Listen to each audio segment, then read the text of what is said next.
ചുഴലിക്കാറ്റിന്റെയും ന്യൂനമർദ്ദത്തിന്റെയും പശ്ചാത്തലത്തിൽ സംസ്ഥാനത്തടുത്ത 4 ദിവസം മഴയ്ക്ക് സാധ്യതയുണ്ടെന്ന് കേന്ദ്ര കാലാവസ്ഥാ നിരീക്ഷണ വിഭാഗം മുന്നറിയിപ്പ് നൽകി. ഒറ്റപ്പെട്ടയിടങ്ങളിൽ ഇടിമിന്നലോടുകൂടിയ ശക്തമായ മഴയ്ക്കും ചില പ്രദേശങ്ങളിൽ ഇടത്തരം മഴയ്ക്കുമാണ് സാധ്യതയുള്ളത്. തെക്ക് പടിഞ്ഞാറൻ ബംഗാൾ ഉൾക്കടലിനും തെക്ക് കിഴക്കൻ ശ്രീലങ്കയ്ക്കും ഭൂമധ്യരേഖയ്ക്ക് സമീപമുള്ള ഇന്ത്യൻ മഹാസമുദ്രത്തിന് മുകളിലായി ഉണ്ടായിരുന്ന ശക്തി കൂടിയ ന്യൂനമർദ്ദം വടക്ക് പടിഞ്ഞാറ് ദിശയിൽ സഞ്ചരിച്ച് തീവ്ര ന്യൂനമർദ്ദമായി മാറി. അടുത്ത 24 മണിക്കൂറിനകം ന്യൂനമർദ്ദം അതിതീവ്ര ന്യൂനമർദ്ദമായി മാറാനാണ് സാധ്യതയുള്ളത്.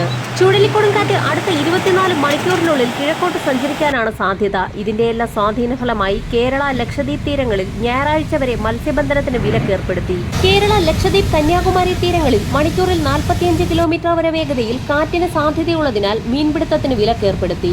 സംസ്ഥാനത്തടുത്ത 3 മണിക്കൂറിൽ തിരുവനന്തപുരം, കൊല്ലം, പത്തനംതിട്ട, ആലപ്പുഴ, കോട്ടയം, ഇടുക്കി, മലപ്പുറം, കോഴിക്കോട്, വയനാട് ജില്ലകളിൽ ഒറ്റപ്പെട്ടയിടങ്ങളിൽ ഇടിമിന്നലോട് കൂടിയ ശക്തമായ മഴയ്ക്കും മണിക്കൂറിൽ 45 മുതൽ 50 വരെ കിലോമീറ്റർ വേഗതയിൽ വീശിയടിച്ചേക്കാവുന്ന ശക്തമായ കാറ്റിനും സാധ്യതയുണ്ടെന്ന് കേന്ദ്ര കാലാവസ്ഥാ നിരീക്ഷണ വിഭാഗം മുന്നറിയിപ്പ് നൽകി. സന്നിധാനത്തും പമ്പയിലും നിലയ്ക്കലിലും മഴ ലഭിക്കുമെന്ന് കാലാവസ്ഥാ വകുപ്പ് അറിയിച്ചു.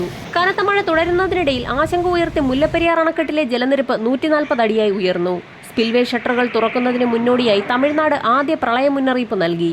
വൈകിട്ട് 6:30യോടെയാണ് ജലനിരപ്പ് 140 അടിയിലെത്തിയത്.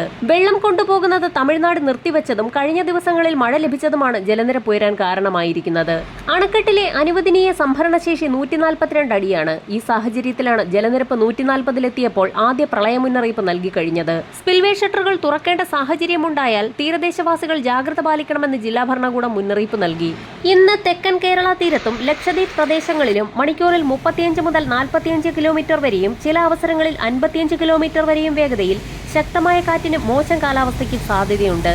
തെക്കൻ തമിഴ്നാട് തീരം, ഗൾഫ് ഓഫ് മാന്നാർ, കന്യാകുമാരി പ്രദേശം, ആൻഡമാൻ കടൽ, തെക്ക് കിഴക്കൻ മധ്യകിഴക്കൻ ബംഗാൾ ഉൾക്കടലിനോട് ചേർന്ന ഭാഗങ്ങൾ എന്നിവിടങ്ങളിൽ മണിക്കൂറിൽ 60 കിലോമീറ്റർ വരെയും വേഗതയിൽ അതിശക്തമായ കാറ്റിന് സാധ്യതയുള്ളതിനാൽ മത്സ്യത്തൊഴിലാളികളും തീരദേശവാസികളും അതീവ ജാഗ്രത പുലർത്തണമെന്ന് ദേശീയ സമുദ്രസ്ഥിതി പഠന ഗവേഷണ കേന്ദ്രം മുന്നറിയിപ്പ് നൽകി.